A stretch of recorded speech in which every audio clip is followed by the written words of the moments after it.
are bright and shiny in my mind. You got me loving, hating, crazy indecision in my mind. Welcome to the Fall Podcast, where the focus is on deer hunting, tips, tricks, tactics, and stories from across the Midwest. And now, here is your host, Aaron Blasey. Welcome to the Fall Podcast. I am your host, Aaron Blasey, and this is episode number 17. Number 17, that's crazy. You know, this has been great. I really appreciate everybody, listening, the ratings, because I can see the ratings on the back end, and they are going through the roof. I'm so impressed of how it's doing. I didn't expect this. And it's all about everybody downloading this, and I hope everybody's enjoying it. I'm getting some feedback, but not a lot. I really want to hear from more people, and, going to iTunes and everything and leaving those ratings and leaving some feedback would be great. But this week, I've got a New Jersey bow hunter on here. His name's Greg Litzinger. This guy is an animal. He is just a beast when it comes to hunting buck beds and doing it all on public land in New Jersey. This guy he's just crazy in how he does this, and the information you're gonna get on this is unbelievable. There's a lot of it. In the next hour, you're gonna get a lot of information, but a lot of good information and a lot of cool things about hunting big woods. You're gonna learn about hunting big woods and buck beds and how to find them, where to find them, and it's just really cool. Greg's an awesome guy. I've got to know him a little bit here the last couple weeks, and he's really easy to talk to. And he's got a YouTube channel called the Bow Hunting Fiend, and go look at that because there's some videos in there crazy. He videos all of his hunts, and he literally shoots a buck in the morning. He sets up on this buck bed and he shoots a buck right before it's about ready to bed down in its bed that he set up on. It's crazy. So I hope everybody enjoys this one. Sit back, relax, grab a bowl of popcorn, or if you're driving to work, sip on your coffee. I appreciate all the feedback, and I hope you guys enjoy this one. Without further ado, here's Greg Litzinger.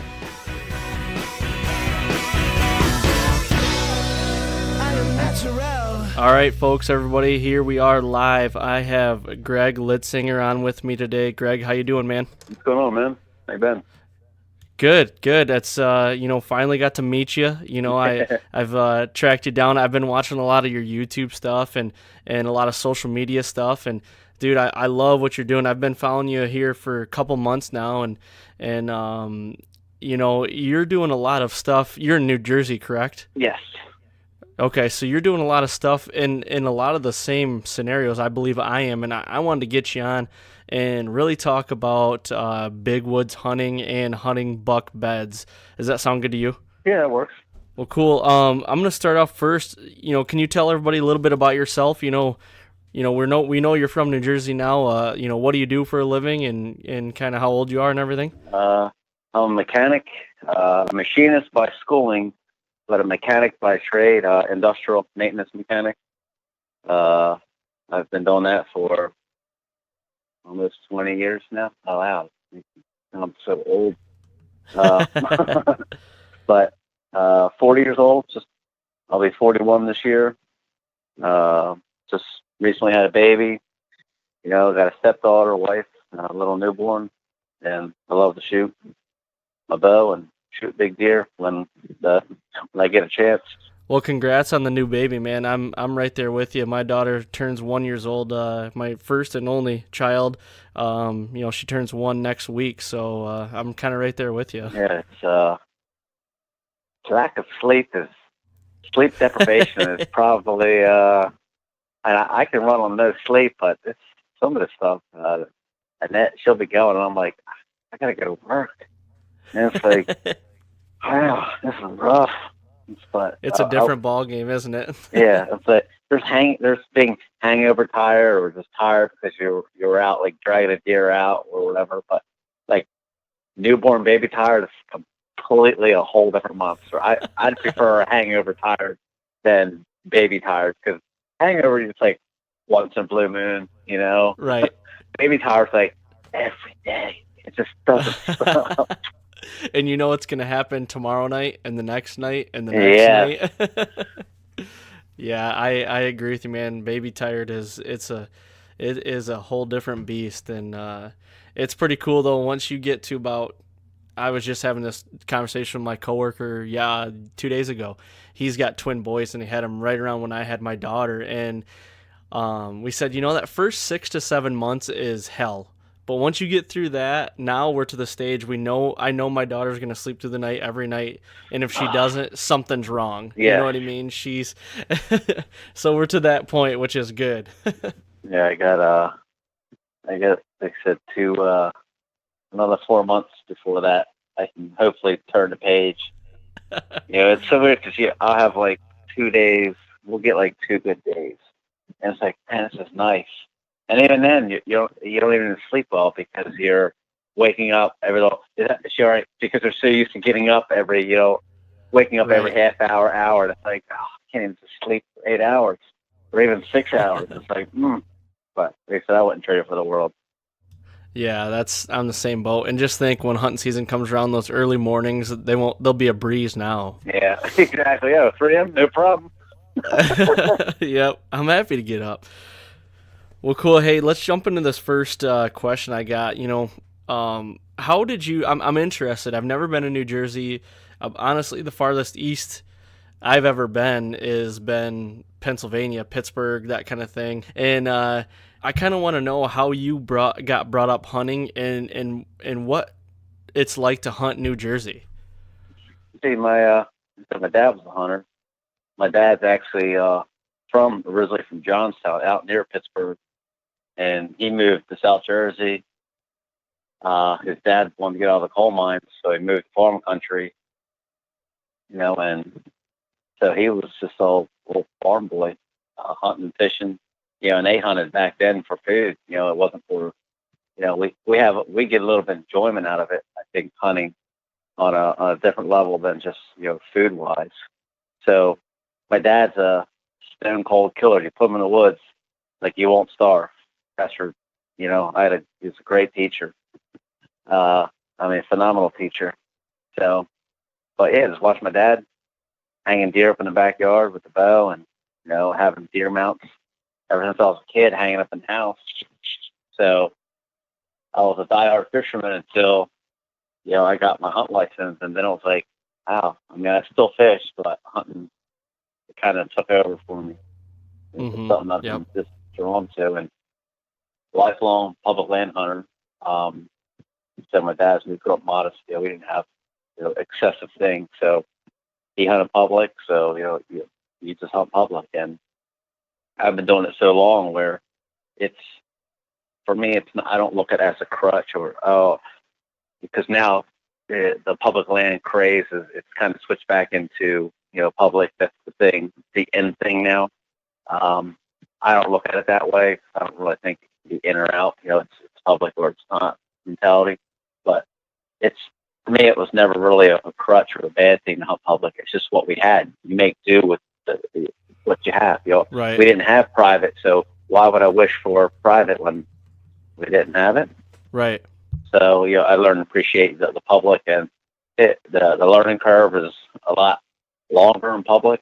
But once you start understanding how deer move on public, like I can go in private, and I've set some stands up for guys. I've done some farms for people, and I can, I've set up a couple guys that kill really nice deer on their farms, and it's like, that's pretty, a lot easier than what I'm dealing with, Right.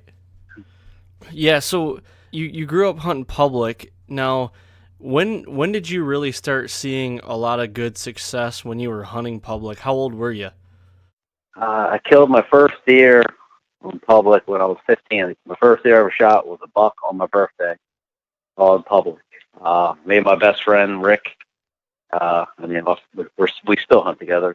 We scouted this piece of county property, which is basically, there wasn't much places to hunt where we grew up. 30 years ago. So there's a few tracts of woods that pretty much everybody hunted in. We scouted that thing all summer long, rode our bikes down there, scouted a piece of woods, and shot up my first deer and killed him. And that was, I killed a lot of deer my first couple of years. A lot of deer actually, and some luck. There was a lot of luck involved in the first couple of years. But I mean, Rick and I, we did well the first couple of years. But like I said, my dad was our teacher, so we had a good foundation to go off of. Right. But as far as like seeing giants, and here in Jersey, like you can kill $5. So back in the day, you can shoot anything. Now they got some antler point restrictions, which is a whole nother topic. But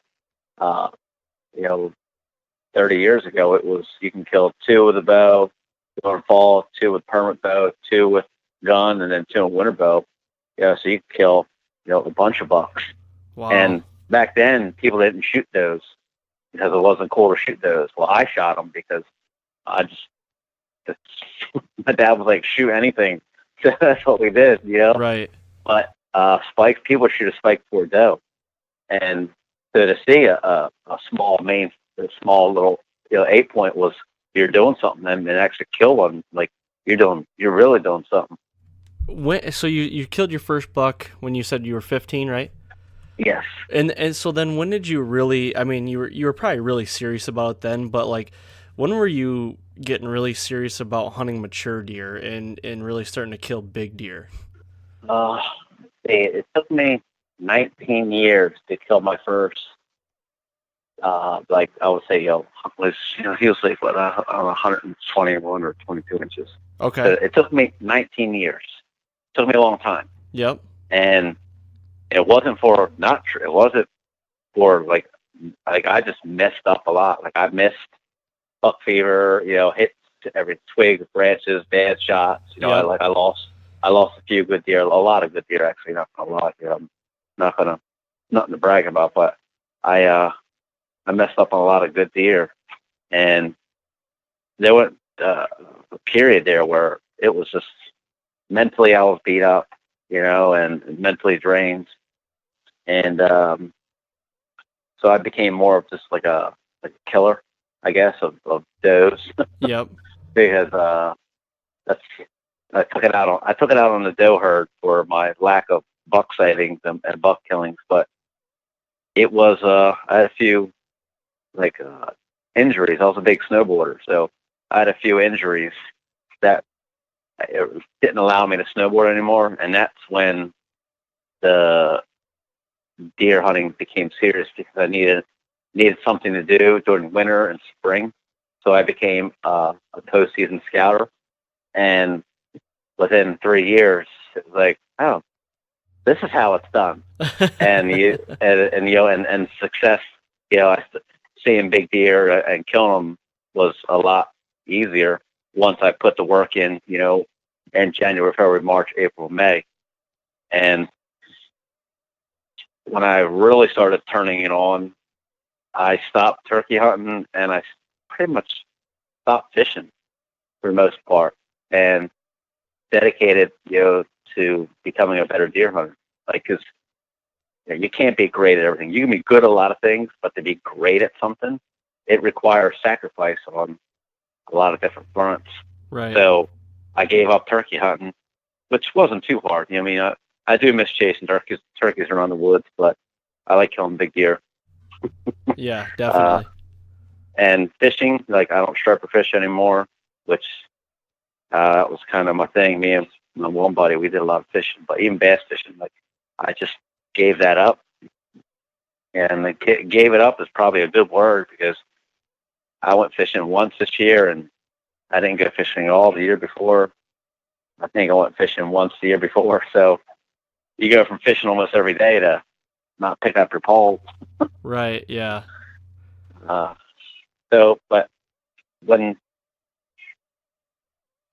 just to take that next step and my hunting, I guess career or evolution, I gave up a lot, sacrificed a lot. A lot of so-called friendships, I guess, people you hung out with, Yep. like no more late nights in the bar, stuff like that. So Right. Saturday morning, I'm in the woods, Sunday, I'm in the woods. They just put the work in, just really dedicated yourself to that and just Yeah. said, this is what I'm going to do. And by the looks of it, it's really paying off for you. Yeah, I went on a run there for 6 years. Like in 6 years, I killed 5 mature deer on some of the most toughest areas you can hunt. I'm the guy that I go for the nastiest places. When I say nastiest, the most heavily pressured places. Yeah. That's where I choose to go. I know it's not the best decision, but I want to do something that nobody else could do, or very few people could do. Mm-hmm. And I mean, I could drive an hour to some public that gets very little pressure, but to me, it's, the challenge isn't really there. Okay. I know that goes. If some people are so about the end result. I'm more about the process and becoming a better version of myself. Yeah. Because we don't really necessarily hunt for food. We can go store and buy it. So I hunt for food, but also for other reasons. To test my skill set, to see where I'm at in the grand scheme of predator-prey relationships. Definitely. And I'm right there with you. Everybody, there's not a lot of people out there, even though they do say, in my opinion, they say that they hunt to provide for their family. Yeah, you are providing for your family, but providing for your family is like providing everything from A to Z. Like, we can go and buy a whole bunch of stuff. My family loves venison, loves game. I love everything. We eat so much of it. But the thing is, I love providing for my family as well. But the challenge, like you said, in the process, you hit the nail on the head, just like me. I honestly, the off season, like whitetail hunting for me is a 365-day process. It is a year-round sport for me. Yeah. And the process, I like the process, honestly, just as much as I love going hunting with a weapon in my hand. And kind of what I alluded to off record before we start talking, I was kind of telling you, I grew up hunting a lot of big woods scenarios, basically. I've got a family farm that's 215 acres, and it's all big woods, except 60 acres is a hayfield, but around it is a square mile full of woods. And it's like, how do you move around? How do you hunt it? Well, we grew up as bait hunters. I've been baiting my whole life, so I feel like I kind of lost a lot of my woodsmanship and how deer move, and I'm really starting to, last year and this year, I'm really starting to try to get back into like trying to figure these deer out again, and really trying to teach myself, not baiting anymore. And we can't in our county anymore. It just got a bait ban on my county specifically because of CWD. My county is not a CWD county, but the counties that are around me are. So that's kind of why I wanted to get you on here too, is I wanted to pick your brain just about, maybe I could take something away from this as the listeners. But, you said it took you 19 years to kill your first 120-inch deer. It took me about the same. I killed my first 120-inch deer in 2015. And 2015, 16, 17, I've killed 4 bucks that were all 120 or bigger. And I've just had a heck of a stretch going on right now. I've got a horseshoe in my pocket right now that's just like, I cannot do anything wrong, knock on wood. And so that's kind of like a little bit what I was talking about. But, before, just a little bit ago, you said the process for you, and you really dedicate yourself in, January, February, March, April. And that's one of the big things I want to talk to you about. What does your scouting look like throughout those months, and what are you doing to really set yourself up for the best success that you can do? For me, I mean, with the whole surge of bed hunting, like I've been a bed hunter, since the early mid 90s, early 90s. So it's all I've ever really hunted, bedding areas. My dad was never really big on hunting food. So we just hunted near where deer were bedding. So, I fumbled around different techniques, and then run across other people that were bed hunters, and you just, if you know where they're bedding, because an older deer is only going to bed in a few select spots. He's not going to just bed randomly in the woods. It's, in my honest opinion, I said this is my observation. It's not set in stone. This is just what I see. So there's a million different ways to skin a cat, but how I take a mature deer, and by mature down here in Jersey, 3.5, they're completely different months because of the pressure, and baiting's legal here in New Jersey. So that adds a whole nother thing to it. So a deer, there's food everywhere. They'll eat sticks, for Christ's sakes, just stay alive, But their first goal is, to be safe. And so if you find those little isolated pockets, and for me, in the big woods by me, it's heavily baited, a lot of pressure. So I try and find out of the way areas, and sometimes the out of the way areas are close to the truck that people overlook. They think they got to go deep and far, and sometimes that's not the case. And a lot of it's just boots on the ground and looking at maps in January or February, Google Earth or Onyx or whatever it might be that you're using. But like Google Earth allows you to do a timeline slide.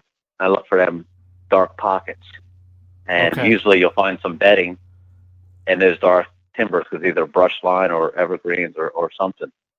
And just search those transition lines or those dark pockets and look for beds.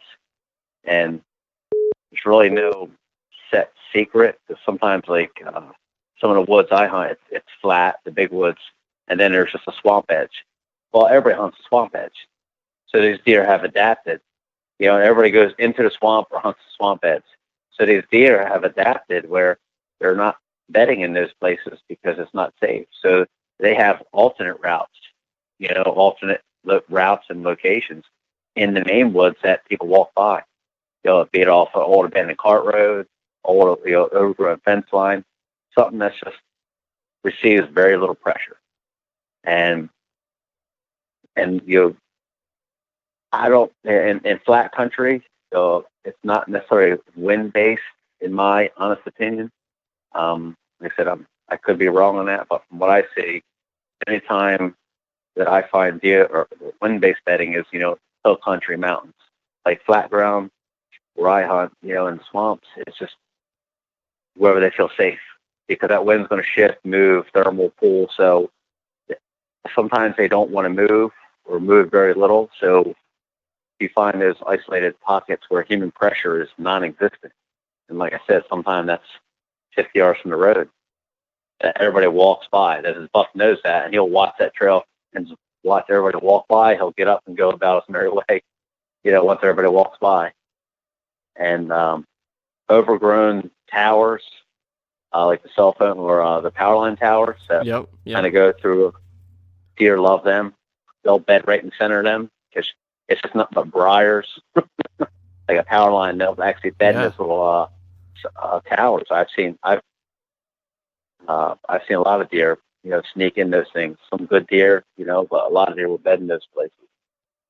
But with bed, if you can find where they're bedding, you have a good chance to come during daylight hours. Like food, in some areas, the pressure's so extensive that they don't need to move.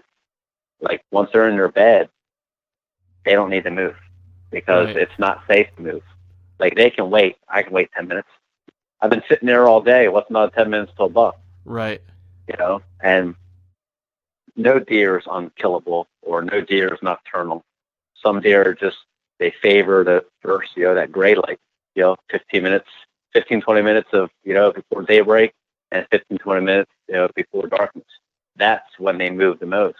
I was going to hit on the nocturnal thing. I agree with you. From my experience, and I'm no deer biologist or anything, but like, I don't feel like deer are nocturnal. I feel like the pressure makes them nocturnal. We force those deer to only move in the night.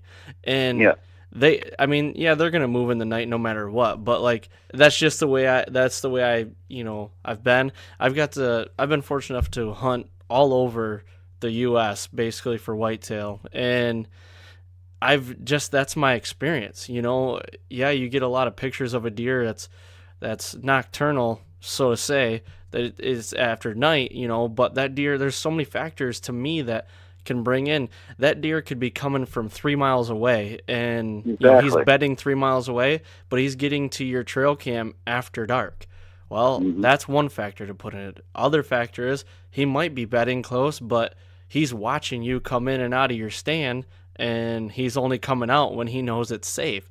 So Yeah. there's so many variables. I just don't feel like, and people have called me crazy before, and I'm like, well, I'm sorry, that's just my Yeah. opinion, and that's the way I think about it. Now, to go back to your bedding,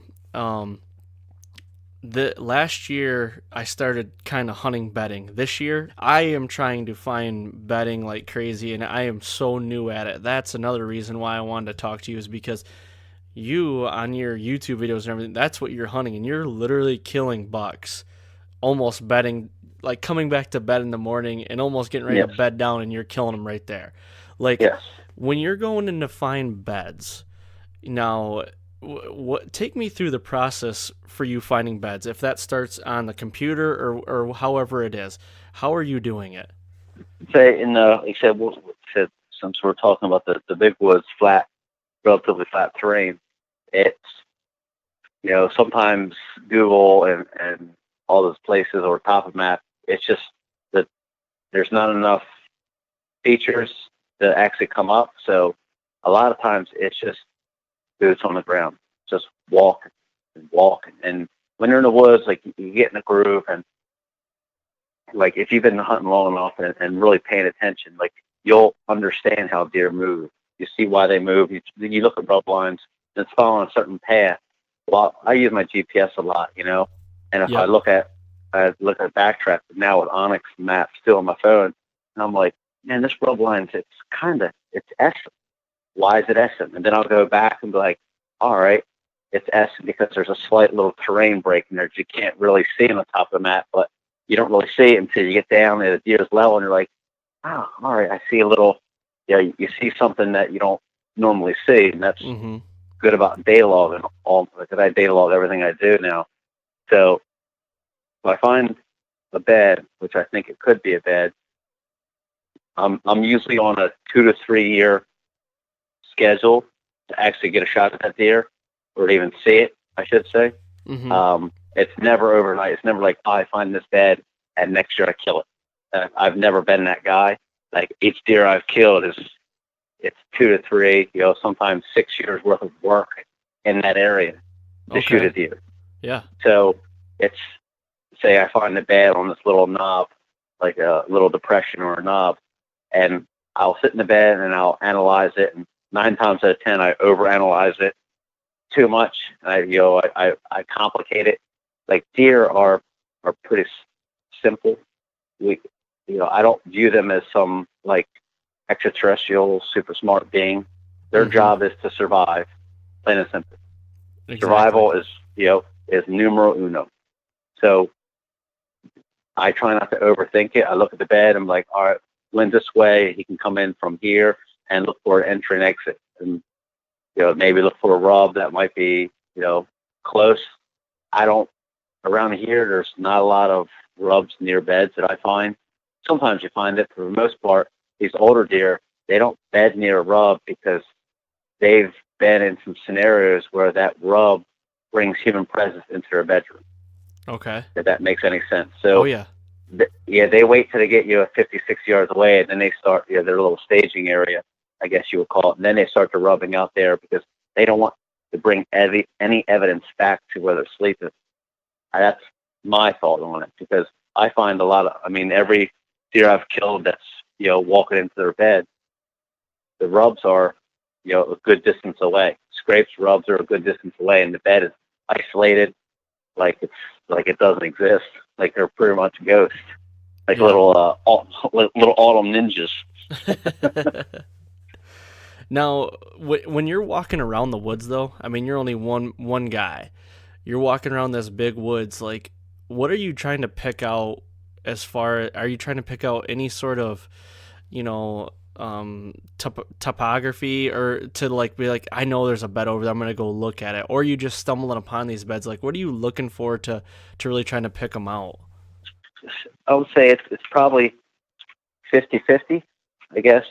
50% I stumble upon them, and 50% I see either a blowdown, or like I said, a little something that juts out in the swamp, or a little finger that comes up into like the high ground, and you might see a rub or a scrape, and I can kind of backtrack from there. Like, all right, there's a scrape here. Why is the scrape here? This rub's heading this direction. All right, there's 3 rubs heading north. Well, I'm going south. That's where he's coming from. So I use their sign, and backtrack them. I've never had I don't think I have. Maybe I have once or twice, but like following a rub line, like I might follow a rub line in the big woods, for half a mile, 3/4 mile, and then it just disappears. And then you're trying to zigzag, like you're looking for a deer, you start zigzagging, and all of a sudden you see like that rub, it made like a turn coming into it that you missed, so yeah. And then you end up, I spend a lot of time, if you look at my Onyx maps and my GPS sometimes on the computer, and it's just like, I'm like a bird dog, because there's no rhyme or reason. Like, I started here, and next thing you know, it's like zigzagging here, it's over there, I'm 100 yards this way, and I'm back and forth. And that's why it takes me sometimes a good 2 or 3 years to figure out an area, because I hunt so many different areas. I got this Saturday, I got 8 hours to put in this woods. Well, I might not get back there. I might only get back there once more. So it's a long, drawn out process, right? For me. But a lot of times I stumble upon it, or rubs, scrapes, or terrain kind of lead me to something, and then I usually stumble upon it. But like I said, the deer sign will point me in a direction I need to go, and then I find it from there. When you do find a bed, let's say you found a buck bed, what are some of the things that sticks out to you that you're like, this is a for sure buck bed? Like, what is it that, it could be a doe bed, or, what are those things that stick out and it's like, okay, this is definitely a buck? A single isolated bed, like around here, a quick little, my thoughts on it, but I look at it like, if you're seeing a lot of deer in the area, odds are you won't see the deer. So I take that mentality when I come to these beds. If I find a bunch of beds, odds are it's not a buck. Bucks, they don't want to be bothered unless it's the rut. Once they get hard horned, they kind of separate and do their own thing. So if you find an isolated bed and there's nothing around it, I've searched, I grid search, I do everything. There's no other beds. I'm like, all right, good chance that's a buck, because those aren't necessarily solitary creatures. They're more herd mentality, where mature deer is kind of a loner. And then I go with, anything that's 44 inches or above is kind of 42 or 44 inches plus. If okay. I carry a tape measure, and I go lengthwise. I'm like, all right, well, that's 36. Yeah, it might be, a nice deer, but it's not a deer that I'm going to spend any time on. Okay. And if it's a primary bed or a heavily used bed, like you'll see the depression in the ground.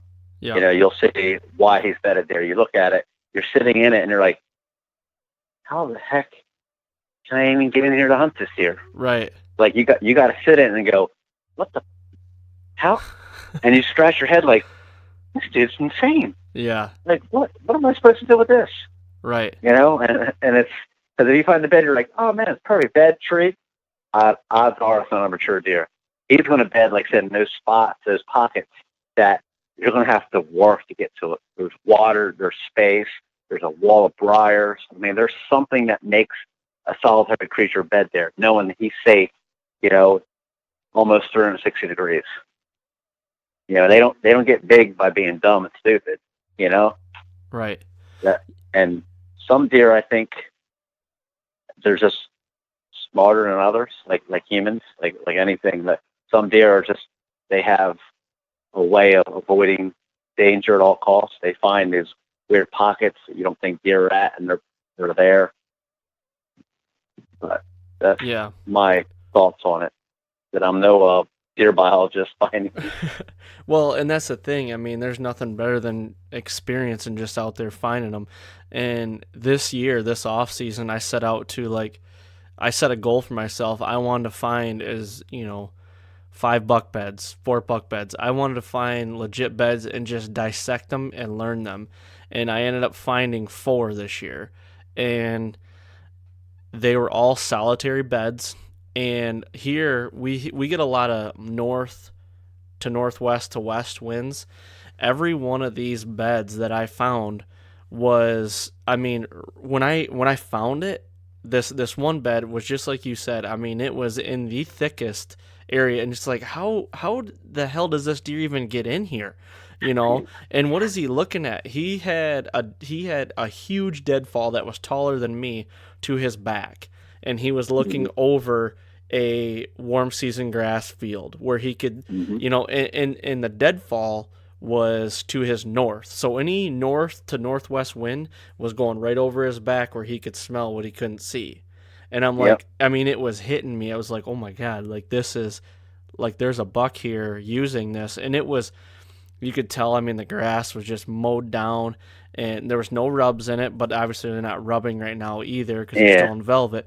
But there was hair all in it, and you could tell, I start looking at the little buds on the trees around him. He's literally sitting there chewing his cud, eating all these buds as he's sitting there, and he's got a perfect exit route. I could kill that deer right now if it was seasoned because I know where he's exiting it. And that was kind of went for all the beds that I found. And then I would come up and I found a doe bed, and there was 6 all within a 15-yard radius. And I'm like, okay. So I'm starting to learn it a little better. Where I'm having the disconnect is, where the hell do you start when you walk into a piece of ground that's huge? And it's like, where do you start to try to find beds? And right now we've got 2 big cedar swamps on our farm that nobody ever goes in. And I just hung a stand actually a couple nights ago on the main trail coming out of that bed. And that's kind of the next thing I want to talk to you about too, is when you find a bed, how far do you set off of that bed? And because I just came up with this scenario the other night when I was hanging the stand, so I wanted to pick your brain about it. But how far are you sitting off of that bed? Yeah, in the evening, I try and get as close as I can. It started off as 100 yards, and sometimes I'll get as close. I'll try and set up within 50.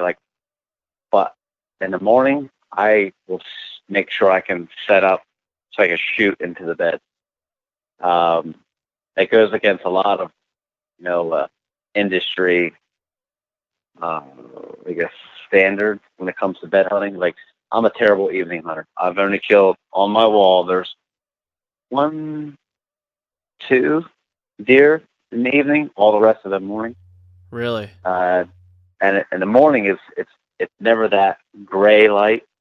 It's, believe it or not, it's from 7 to 7:30. That's kind of the magic window I find for some of these deer. They come in to their morning beds and I set up, so I can shoot into the bed. Because sometimes I'll set up and they come in the dark. Well, you know what? I'll wait that deer out. No problem. Yep. But these deer will come into their beds and they'll wait till daybreak to get into their beds because maybe the wind isn't right when they're coming into that bed, or they got a weird feeling. But I think, because we got coyotes and stuff around here, so I think smelling when somebody's deer, even though that's their number one defense, I think a deer wants to see where he's going into his bed. Okay. I don't know if that is true or not, but I've killed, like I said, a lot of deer from 7 to 7:30 with plenty, way after first light. And they come in, and a lot of times they don't even come in cautious. It's they almost stage up outside of the bed to make sure it's safe before they go into the bed. Okay. And like I said, I don't know if it's a safety thing or what, but on the mountains. I get it in the mountains. I get it in the big woods, flat big woods. I've got it in hill country. I've got it in marsh. I've got it in like an urban setting. So it's like I don't really know why, but I prefer mornings because I can always beat a deer to his bed, whether it's dark or not. He gets past me. I can live with that. I can sneak out. But in the evening, like we were talking about earlier, he don't need to leave his bed. He can get up. I watch him get up. I'm like, oh, here he comes. And he just stands there till dark. And then you're like, great. Now I got to sit here till after he walks by. So sometimes I'll sit like 2 hours after dark. I'll lower my boat out and sitting there. It's like, it just come on. You hear him walking, takes a couple steps. And it might take him an hour to go 50 yards. And it's like, how do you kill a deer like that? Right. You kill them in the morning. That's my thought anyway. I mean, when you're going in the mornings, how early are you getting in? Like, let's say the gray light, it's cracking day at 7 a.m. How early are you getting in? Like, you're set up because you're running and gunning, right? Like, you're taking a stand in. You don't do set stands. You got the stand on your back and you're going in. Yep. So how long are you sitting like ready to go? I like to tell myself 2 to 2.5 hours quiet, not just getting to the tree, but set up in the stand quiet. 2 hours minimum. Really? I've been getting lazy here these last 2 years. It's about an hour and 20 minutes, hour and 15 minutes, and that's just not enough time.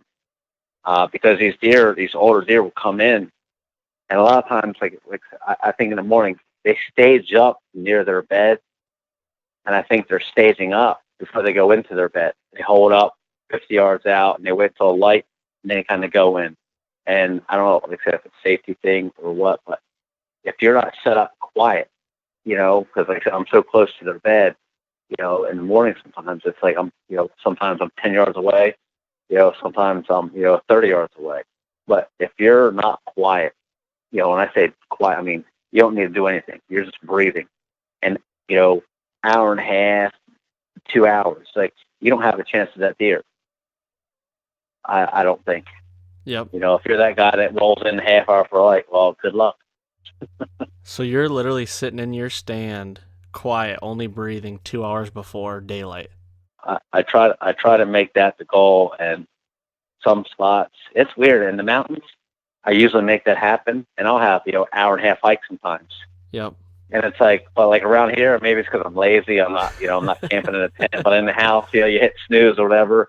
But it's like, and then next thing you know, I'm driving 80 miles an hour, just so I can try and get set up. So I need to do a better job of that. But yeah, 2 hours, and that's something I got from John Eberhart, reading his bow hunting pressured whitetails when he sets up on these scrapes and stuff. So he's quiet 2 hours for light, and once I started implementing that, I did see a lot more deer, which was, and I mean, I got my long buddy doing the same thing.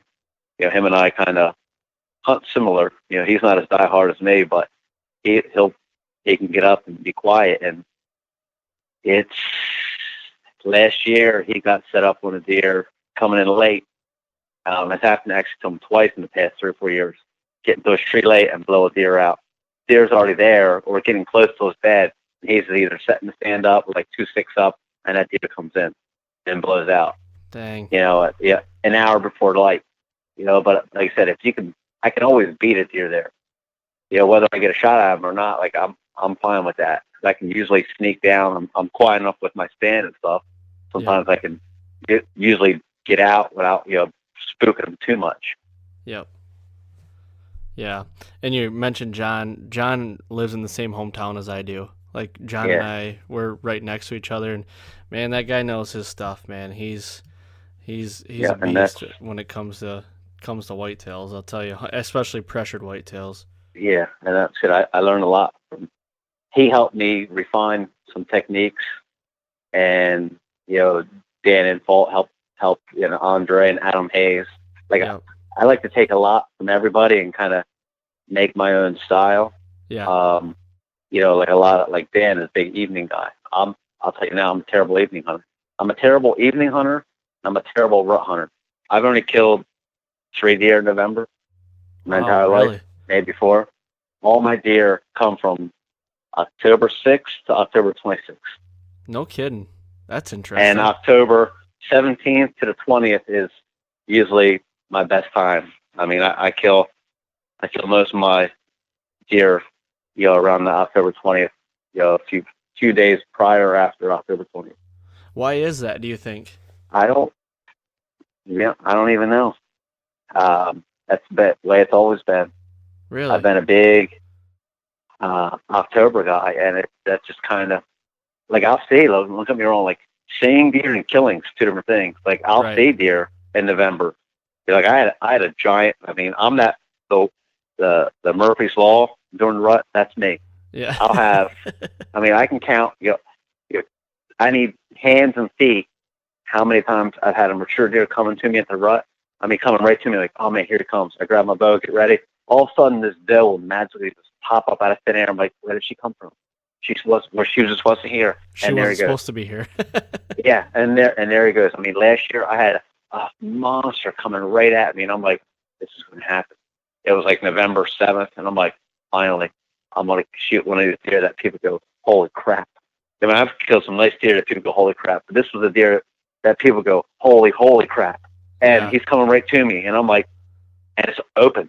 It's open timber. It's a little funnel that deer got to get through because they cut the corn down, so there's just a little bit of woods. And he's coming right to me, and there's nothing. All of a sudden, this doe's standing in the middle of this cut cornfield, and she was not there. Like, I'm looking at this deer, and I'm seeing the cut cornfield, and she wasn't there. And it's like she just dropped from outer space. And he called her away, and then away he goes at 40 yards. And I'm like, why? Really? Like, what have I done? Like, I get it. I'm not supposed to kill a deer in November. I understand. Like, and that, like I said, I need hands and toes. How many times that has happened? That's crazy. And like I said, and they're monsters. They're them giant deer that you look at and you just like instant get your stuff together because you're going to lose it, and it just never seems to work out. Or you pull back and you hit it. You just misjudge yardage. That's got me a couple times. Buck fever's got me, once or twice. And you shoot, next thing you know, your arrow's deflecting like 90 feet in the air. You're like, what has happened? And you don't see the giant bush that you just tried to shoot through. And then it's like, how do you not see that? And it's like, yeah. But come like October, and I think October whitetails are a little more calmer. Like they're more disciplined. Yeah. Bedding, feeding. So they're a little more relaxed, and you can plan that he's coming here to here. But like during the rut, they're, I won't shoot at a running deer, but they'd run by 100 miles an hour. It's like, yep, hey, thanks for stopping by. Right. Because you can't do anything about it. So November, it's not. I guess it's just not my thing. I guess I don't know, but I'll take my October thing. It's that during that quote unquote October lull thing. Yep. That's when I see usually my biggest deer of the year. I see around October 20th. Yeah, I back in 2009 I killed a pretty good buck, just over 100-inch deer. Yeah, I think he was 3.5. He was right there, either it was 2.5 or 3.5. It was one of my biggest deer at the time, so you go through those stages. And I killed him on October 18th, and he was coming out of a bed going to food. And honestly, I didn't know that at the time. I was just it was by happenstance. I was in his travel route and an evening hunt, and I killed him, and that was really cool. But I have a scenario for you. So I killed my first 120-inch deer in 2015 here in Michigan, and I killed him on October 1st night. It was a night hunt. I knew where this deer was bedding, and I set up. He was betting on the neighbors, but my neighbor and I have a pretty good relationship, and we both knew we were both hunting this deer. We both knew where he was betting, but I had all the food. And early season, I was like, well, I'm going to set up not on the food. I was probably 30 yards off the food, but I was in his funnel. I was where he was gonna go. He went under this guy, and he couldn't get a shot at him. Him and I are texting at the time. It was 15 minutes to the literally to the second when he texted me and said he just left, but he went away from the direction I was in. Well, he did a loop and came and went underneath me, and I killed him. But my question to you is, in my experiences, that is one of many experiences I've had. That deer came to me with the wind to his back. And what I've learned is when a deer is walking with the wind to his back, he is in a very calm state. Is that true? Is that what you've experienced, or what have you experienced in that? My thoughts, on the wind to the back, I don't think it's not as people try and break it down as like a scientific manner. Mature deer will like walk with the wind, either crosswind, the nose back. I just think it just happens to be where he was bedded and where the food was. He's walking with the wind to his back. He's probably walking slow, and he's walked that route 1,000 times without any incident. So he's comfortable in that route. So I won't say his guard down, but he's walked that 7 days a week for the past 4 months, no issues. Right. So he's comfortable walking that, and he's smelling behind him, and he's walking there, and he's using his eyes and ears in the front, and he'll walk at a slower pace, real calm, relaxed. And I think a lot of people mistake that couple steps, ears, flipping around like a relaxed state. I think he's just being very observant.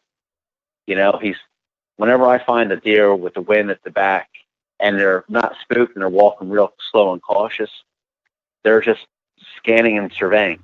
Like they're using their eyes, they're trusting their eyes, and they're trusting their instincts, because nothing's ever happened to them on that route.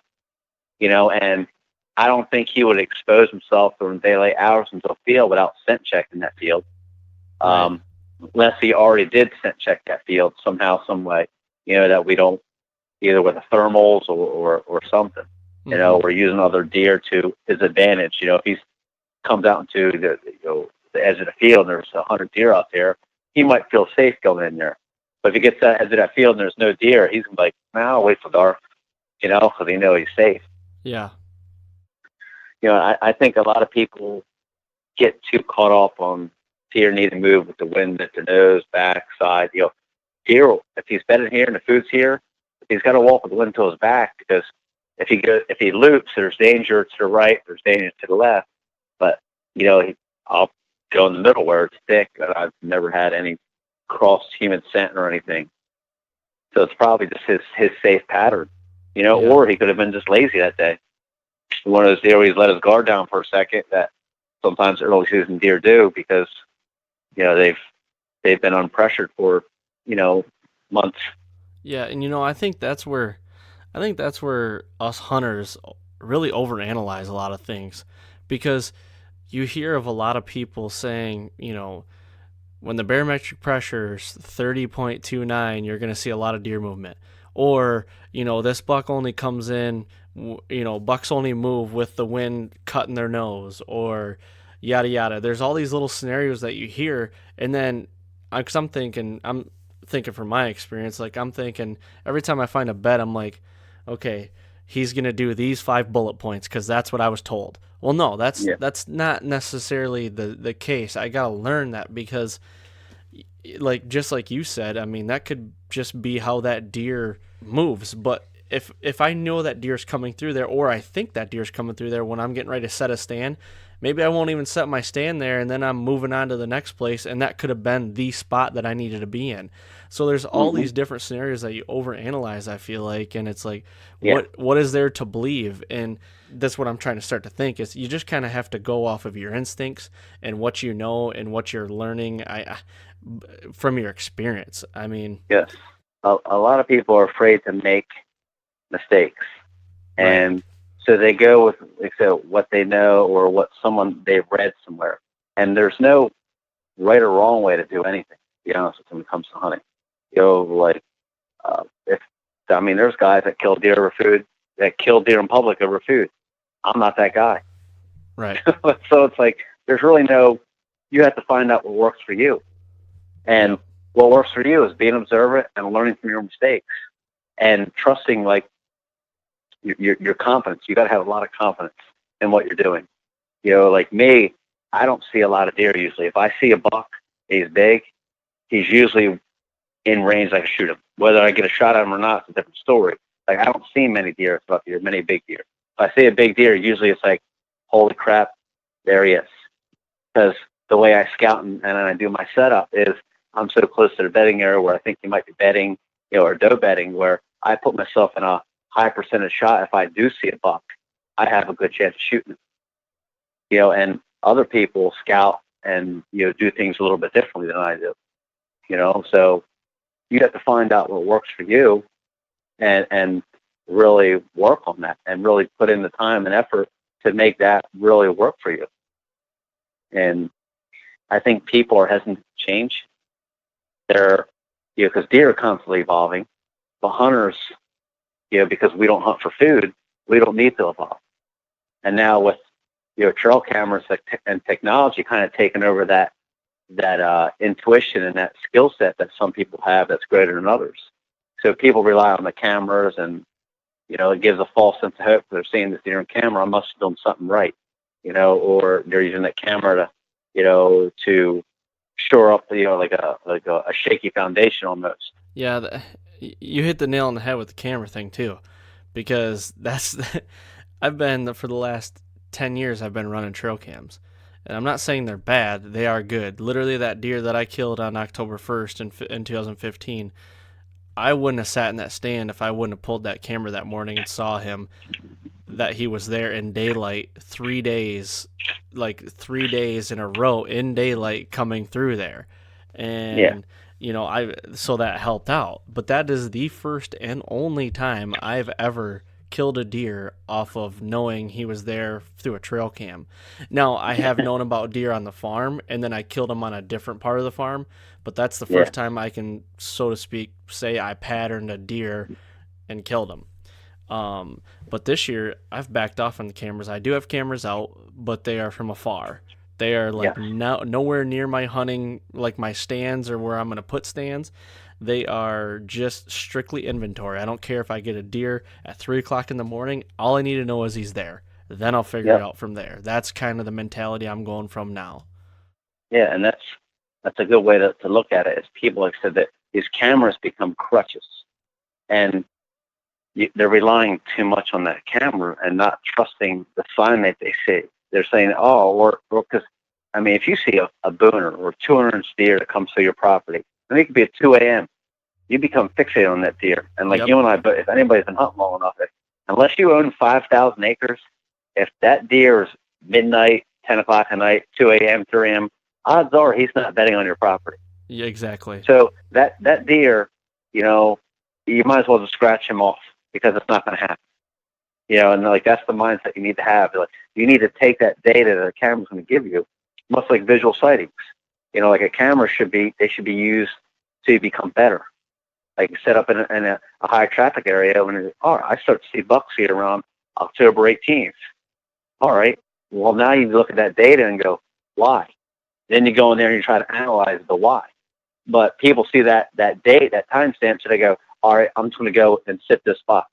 Well, all right, you start sitting that spot where these bucks are coming through October 18th, 15th. Pretty soon, the deer they're on that, and they're like, later, and they're going to move on somewhere else. Exactly. And you're constantly almost like chasing your tail, which it stinks for a lot of people, because I've never used a trail camera to kill deer. I've never seen any of these deer that I've killed. One I passed up because I thought something bigger was coming, but I've never seen them. First time I ever seen them, I killed them. Yep. So I can't relate to people that are like big trail camera guys. Yeah. I say I run cameras from time to time, but like you said, they're usually in spots that I don't ever plan to hunt. It's more of like an inventory checker, or, all right, I'll run cameras over scrapes a lot, basically because I'm trying to figure out, I do my own little data log and type stuff. All right, most scrapes around here start getting hit real heavy October 18th. And in other areas, it's October 21st. Yeah. So, all right, so I know I got like a 3-day window to almost anywhere. Scrapes are pretty much good for me. Yep. And then they usually get cold around the 23rd of October, 24th. Yeah. So I use cameras for that. and it's basically almost just like data logging. And I probably should use it for a little more time stamping, but I think I think I like the challenge. Like we were saying earlier, that deer hunting brings me like the satisfaction, Right. knowing that it's just me and the deer, like a wolf. Apex predators. They don't have trail cameras. They learn by mistakes. Exactly. You put a timber wolf, you take him from Canada to Idaho, he's still going to kill because he knows the basics. He knows how animals move. He knows why they move, and knows how to find them. Right.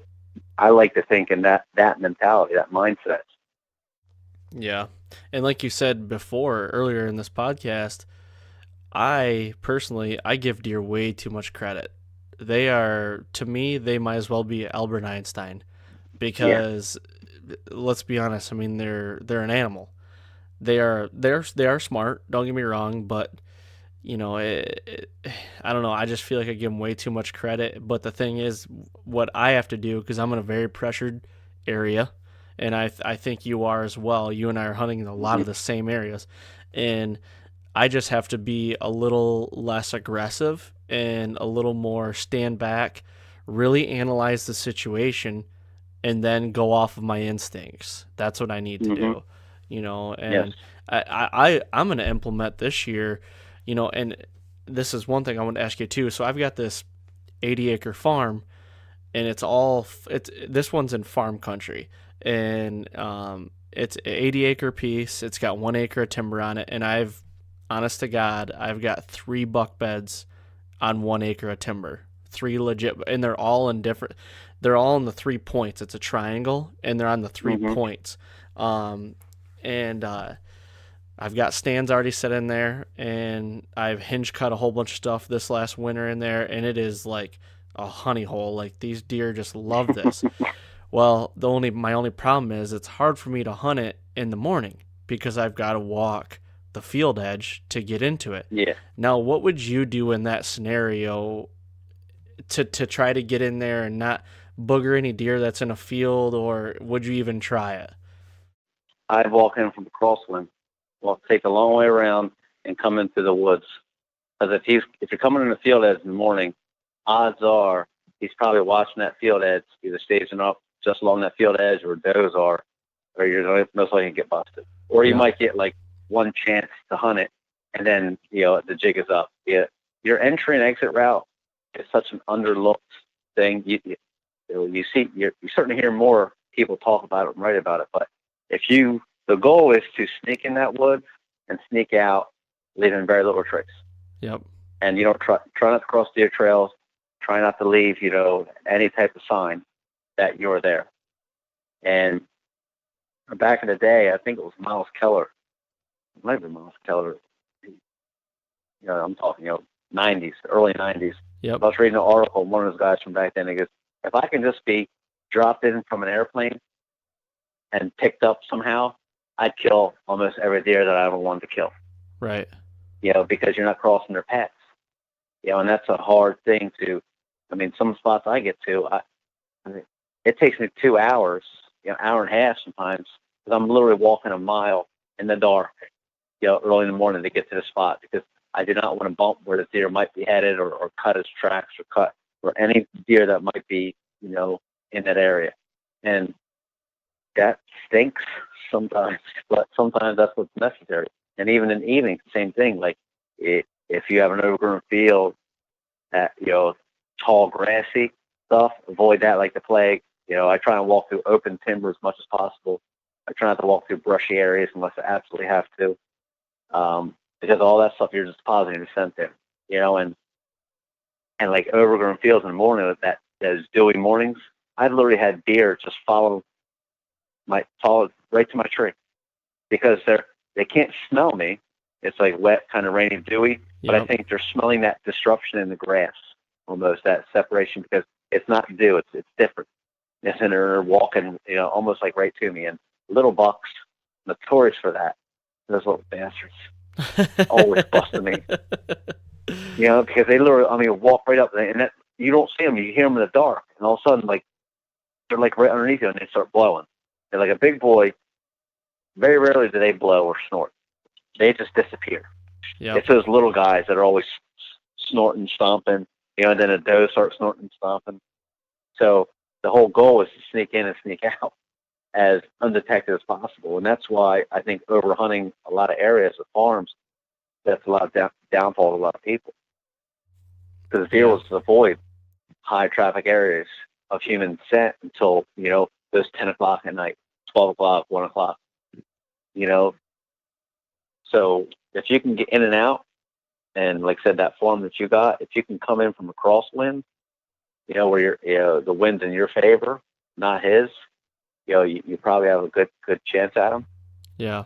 But that's a whole nother element to get in some spots, because some spots you can't even do it no matter what you do, because the wind or the terrain or the property lines don't allow you to get access to certain parts of the property. And that's where, public is kind of comes in handy, because usually there's, you don't hunt in the edges of things. You got thousands of acres, 100 acres. All right, well, I can go around. I can make things happen for me. Yeah, and that's why I've really kind of wrote off hunting this farm in the morning, just because I literally have to walk a field to get into it. Yep. And, it's going to be an evening, or I'm really hoping maybe when the rut comes around, get in there like 9, 10 o'clock in the morning. Yep. And sit the rest of the day. Still hunt your way in. Yep. Yeah, and and then sit the rest of the day, and maybe a doe will bring one by, or maybe he'll come back to scent check this area, because it is thick. I mean, it's 1 acre, and it feels like it's 5 acres when you walk through it because it's so thick. Yeah. Who's got a pretty good guy I watch a lot of his YouTube videos is Jeff Sturgis. Yep. Habitat Solutions. Like, he got a lot of ideas if you got, if you can do some modifications to your farm, how to access different things in there. Like, he's a wealth of knowledge for stuff like that. There's small little parcels and making them work for you. Yeah. I don't hunt those type of areas, but I enjoy watching it. And I think that's why I have some success with others don't, because I watch it all. I mean, I hate to say it, I read and watch Lee Lacossi and Michael Waddell, because I might pick up something that they're doing that I can go, aha, yes. Yep. Because there's knowledge everywhere. It's how you process it. Yeah. And I'm not saying, to go binge watch TV shows, but sometimes you see something and it's like a light bulb. Ah. Yep. Yeah, there you go. For sure. Yeah, and you mentioned you keep a data log. I do the same thing. I've kept a log since 2012. Every sit that I've ever been on, basically I keep everything: what the weather was, what the wind was, what stand I hunted, how many deer I saw, how many 1.5-year-old bucks I saw, how many does I saw. And I started actually doing it just for my own, like just trying to get a little better. But my job, I film outdoor television for a living, so I started doing every sit that I went on, even if I'm filming, what happens then as well. Like, just because that's more data that, even though I don't have the bow in my hand, I can still be keeping data and how to do things. So that's a big thing, and I recommend that for people, because I've gotten so much better as a hunter. Like, one day I went back and looked at all the bucks, like mature 3.5-year-old bucks that I figured I killed, and just tried to pick out little nuances of what maybe helped me kill that deer, if it was all on one specific wind or it was whatever it was. Well, the only thing I could pick out was I killed more 3.5-year-old deer on Fridays than any other day of the week. I don't know why. It's crazy. Yeah, and I'm speaking of days, I kill all my deer on Saturday mornings. Really? I'm a true weekend warrior. So it can be done. It's not people like, oh, you got to hunt midweek. Hunt when you can hunt, man. Yep, exactly. The weather's important, true, yes. But if it's hot out, you know what? I'm still going to be in the woods, because you can't kill them sitting on the couch. Exactly. If it's, during a rut, it's 90 degrees, you know what? I'm still in the woods. It sucks. Good. Yeah, whatever, or rain, I'm in the woods. You can't make excuses, or you can't wait for the perfect scenario. Like if you're going to be waiting for something, you're going to wait for something for a long time. Yep. You know, the deer, especially jobs, life, whatever. You can't sit around and wait for good things to happen because Yeah. it's not going to happen. Yeah, and you and I talked about the nocturnal deer and how we don't feel like the deer are nocturnal. I feel the same way about the October lull. I don't really think there's an October lull at all. No. I've killed two, what I think is 3.5-year-old deer from like the 12th of October to the 18th of October, and I just don't. I mean, it's all about, you just need to, like you said, get in the stand and make the best of it. You know, it could be 80 to 90 degrees, and you're like, well, my buddies say they're not seeing anything. Well, they're not hunting your farm either. You know, you never know. Yeah, and you know, and like I said, a lot of guys that can wait.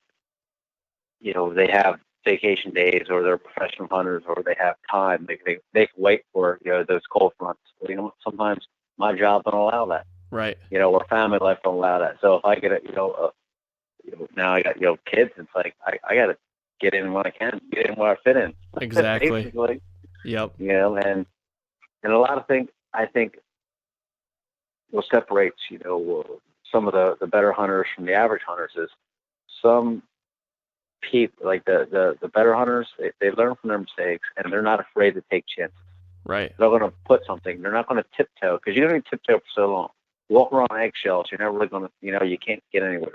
And like I said, we keep data, like you keep a lot more extensive data log than I do, but you can never have enough data.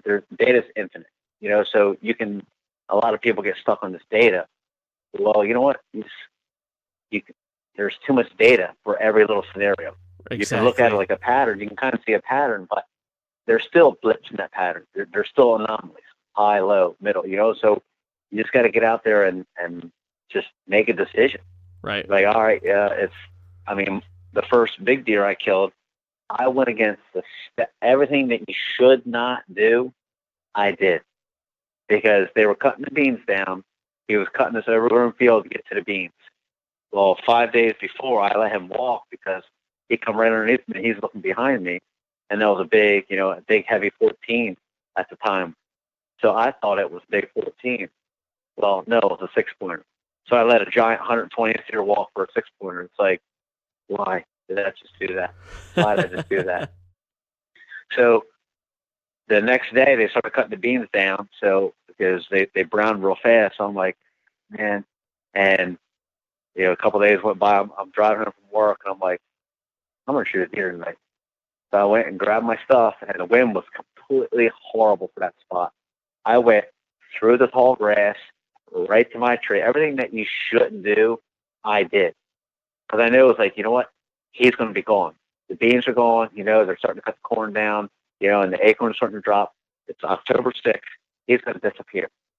So I was like, I'm Hail Marrying it. And sure enough, I'm sitting in the stand, that 6-pointer crosses right where I walked. And I tried to jump over their trail.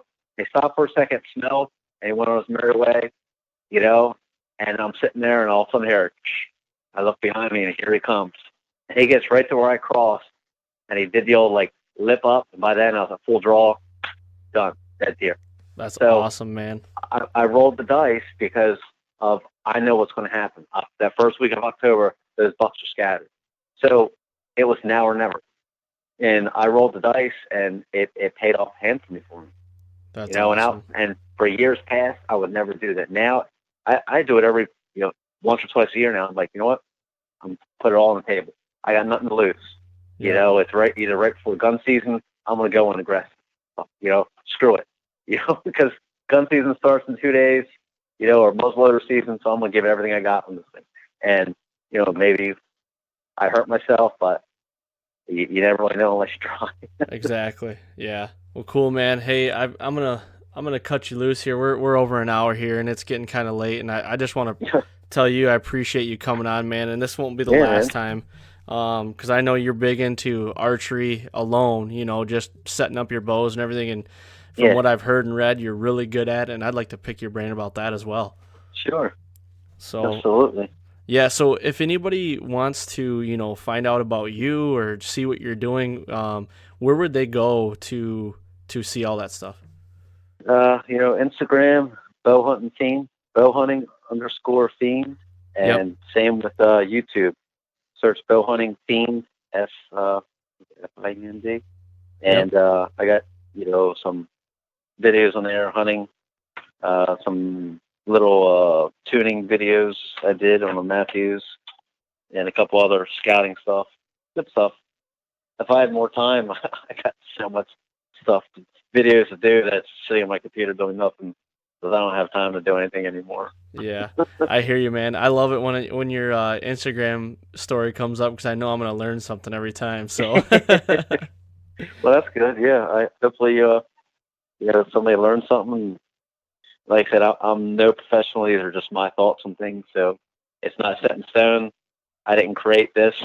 I just kind of work with what I got. Yeah. My disclaimer. Yeah, I love it, man. Well, hey, I appreciate it, Greg. Thanks for coming on, and yeah, man. We'll get you on here again soon. All right, cool, man. Take care. Yeah, you too. Thanks. Man, am I glad I got to do that interview, because Greg is just, like I told you in the beginning, he knows what he's doing. He's confident in what he's doing, and it works for him. And he gets it done, and that would be my take for anybody out there, besides the information we talked about. Greg was saying, be confident in what you're doing. Don't be afraid to, put all the chips on the table and go for broke, because sometimes that's when it really happens. And how are you going to learn if you don't mess up? I agree with him when he said, hunters, they're afraid to mess up. That is true with a lot of hunters. You have to mess up sometimes to learn. And it was just really cool. A lot of good words of wisdom there. Greg's a really knowledgeable guy, and like I said earlier, go to his YouTube channel, check out this guy's footage. I mean, he's killing bucks on public land in New Jersey, and he's doing it on a regular basis. And also go to his Instagram, Bowhunting Fiend. He's got a lot of cool stuff up there. This guy is a wizard when it comes to working on bows as well. He just knows his stuff. He's a really cool follow, and just go there, give him some love, and I hope everybody enjoyed this. And I'm gonna keep pounding in your head. Go and leave a 5-star rating on iTunes and leave some feedback. I really appreciate it. Don't forget, next Wednesday we got an all new episode, and you're not gonna want to miss that one as well. So thanks for listening, and we'll see you next Wednesday.